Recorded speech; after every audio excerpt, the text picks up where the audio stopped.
In today's video, I'm going to teach you how to build websites and landing pages with Notion. Notion is a fantastic productivity and organization tool that's become incredibly popular for a variety of uses. But many people are unaware that you can also use it to create simple websites and landing pages quickly and easily. So, without further ado, let's dive into this process. To start off, the first thing you'll need to do is create your page. This is where you can get as creative as you'd like. Notion offers an array of templates and customization options, allowing you to tailor the page to your specific needs. You can incorporate various elements like text, images, links, and more to design your homepage or landing page exactly how you envision it. Make sure everything you want to publish is arranged exactly to your liking, because this will be the basis for your website. Once you're happy with the content and layout, it's time to move on to publishing your page. Here's where the magic happens. Begin by opening the page that you just created. In the upper right corner of the Notion interface, you'll see a button labeled Share. Go ahead and click on that.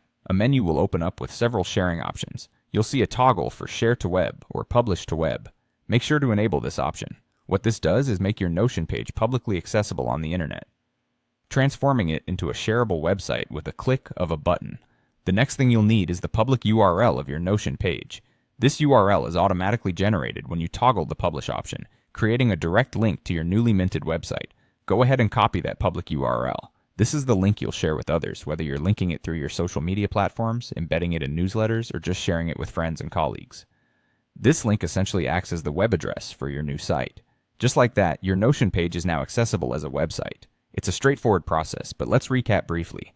First, you create and customize your Notion page, then you publish it by enabling the Publish to Web option.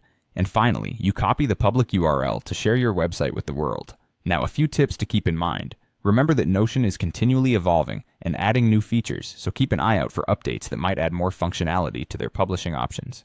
Also, be mindful that while Notion is fantastic for simple websites and landing pages, more complex websites might require additional tools or platforms. However, for straightforward needs, it's an excellent starting point that's also incredibly accessible. And that's it for today. I hope you found this tutorial helpful and feel empowered to create your own websites using Notion. Thank you for watching, and don't forget to subscribe for more helpful tutorials like this one.